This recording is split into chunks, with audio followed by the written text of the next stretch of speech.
మూక పంచసతి. ఇది ఒక మహిమాన్వితమైన స్తుతి కావ్యం. శ్రీ మూక శంకరేంద్ర సరస్వతి స్వామివారు ఆసువుగా కంచి కామాక్షి అమ్మవారిపై చేసిన పంచసతి అంటే 500 శ్లోకాలనే మూక పంచసతి అంటారు.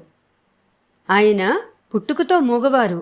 ఒక శుభముహూర్తాన అమ్మవారి అనుగ్రహం కలిగి ఆసువుగా ఈ శ్లోకాలన్నీ స్తుతించారట. ఈ శ్లోకాల యొక్క శబ్ద తరంగాలు ఎంత దూరం వెళ్తాయో అంత దూరము కూడా అమ్మవారి స్వరూపంగా మారిపోతుందట. సాక్షాత్తు అమ్మవారి సమక్షంలో కూర్చున్నట్టుగానే అనిపిస్తుందట.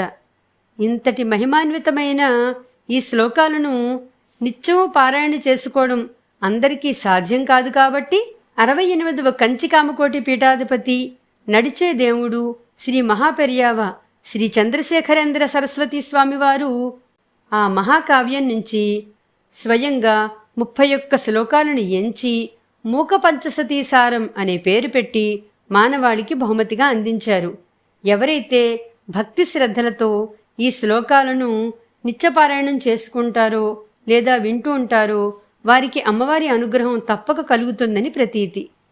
మూక పంచసతీసారం విశిష్టతను తెలుసుకున్నాం కదా. 16వ శ్లోకం కటాక్ష శతకం నుంచి 24 అత్యంత శీతలం. కటాక్ష శతకంలో అమ్మవారి దృష్టి కనుచూపుల గురించి వర్ణన చేస్తూ ఉన్నారు. అమ్మవారు నవ్వుతూ చూస్తారట, చూస్తూ నవ్వుతారట. చూపు అంటే జ్ఞానమని, నవ్వు అంటే ఆనందమని, అమ్మ చల్లని చూపులు మనకు జ్ఞానానందాన్ని ఇస్తాయని చెప్తూ ఉన్నారు. చూపు వెలుగుకు సంకేతం అంటున్నారు. భావంతో ఏదైతే తెలుసుకుంటామో, దేన్నైతే స్తుతిస్తామో లేదా వింటూ ఉంటామో అలాంటి వాటికి జపాలతో యజ్ఞాలతో కలిగే ఫలములంత గొప్ప ఫలితాలను పొందుతామని భావం యొక్క ప్రాధాన్యతను ఈ విధంగా వివరిస్తూ ఉన్నారు. అమ్మ చూపు ప్రసరించినంత దూరం, అమ్మ చూపు అమ్మ కటాక్షం ఎంత దూరమైతే ప్రసరిస్తూ ఉంటుందో ఆ ప్రదేశమంతా వెలుగే, చైతన్యమే, సంతోషమే అని చెప్తూ అమ్మ కటాక్షం ఉంటే అన్నీ ఉన్నట్టే, అమ్మే స్వయంగా మనతో ఉన్నట్టు అని చెప్తూ ఉన్నారు. భావానికి చాలా ఎక్కువ ఫలితం ఉంటుందట. భావం ద్వారానే జ్ఞానం ప్రసాదించబడుతుందట. జ్ఞానం ప్రసరించినంత దూరం అంతా ఆనందమయమేనట. అమ్మవారి కనుచూపులే కటాక్షధారలే కనకధార అంటున్నారు. కటాక్షమే అమ్మ యొక్క శ్రీవిద్యా స్వరూపమని, అమ్మవారి కళ్ళు విచ్చుకుంటే సృష్టి అని, నిలిపితే స్థితి అని, కళ్ళు ముక్కుళిస్తే లయ అంటున్నారు. సృష్టి స్థితి లయలు అమ్మ కటాక్షం ద్వారానే జరుగుతాయి అని చెప్తున్నారు.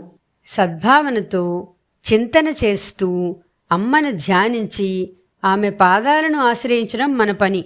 అది కూడా ఆమె యొక్క సంకల్పమే అంటున్నారు. అమ్మ పాదాలను ఆశ్రయించడం మన పని.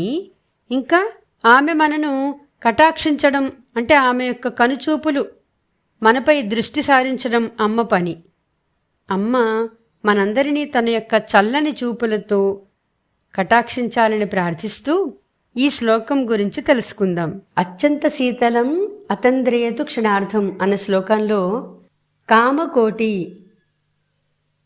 కామకోటి స్వరూపిణి అయిన ఓ కామాక్షిమాత, అమ్మ కళ్ళు ఎలాంటివి అంటే, అమ్మ కటాక్షం ఎలాంటిది అంటే అత్యంత శీతలం, చల్లని చూపులట, అతి చల్లనైనవట. అస్తోక విభ్రమం, చాలా అందంగా అత్యంత విభ్రమానికి గురి చేసేంతటి అందమైన నేత్రాలట. అనంగ విలాస కందం, మన్మధుని విలాసాలకు ఆటలకు కూడా ఈ నేత్రాలే కారణమట. అల్పస్మితాధృతం, చిరునవ్వు ప్రవాహం వంటిదట. చిన్నగా చిరునవ్వులు చిందిస్తూ కూడా అపార కృపా ప్రవాహం, అపార కరుణారసాన్ని కురిపిస్తాయట అమ్మ నేత్రాలు. పరిమితి లేని, హద్దులు లేని కరుణారస ప్రవాహాలే అమ్మ నేత్రాలు, అమ్మ కటాక్షం. అవి మనని కరుణారసంలో ముంచెత్తుతాయి అని చెప్తున్నారు. అక్షిప్రరోహం, అలాంటి కృపా కటాక్షము అచిరాన్ మయి క్షణార్థం అతంద్రయత్, అటువంటి దృష్టి నా యందు అరక్షణకాలమైనను అతీంద్రియతు మీన్స్ అతంద్రియతు, రిమైనింగ్ అలర్ట్, జాగృతం అవుగాక అని చెప్తున్నారు. అమ్మ చూపులు అత్యంత చల్లనవైనవని, చాలా అందంగా ఉంటాయని, అత్యంత విభ్రమానికి గురిచేస్తాయని, మన్మధుని లీలలకు కూడా అవే కారణమని, అమ్మ చిరునవ్వులు చిందిస్తూ కూడా మనని అపార కరుణారసంలో ముంచెత్తగలవు అని చెప్తూ, అలాంటి కృపా కటాక్షాన్ని నా యందు అరక్షణ కాలమైనను జాగృతం చెయ్యి అని సారాంశము. అత్యంత శీతలమతం ద్రయతు క్షణార్థం అస్తోక విభ్రమమనంగ విలాసకందం అల్పస్మితాధృతమపార కృపా ప్రవాహం అక్షిప్రరోహమచిరాన్మయి కామకోటి.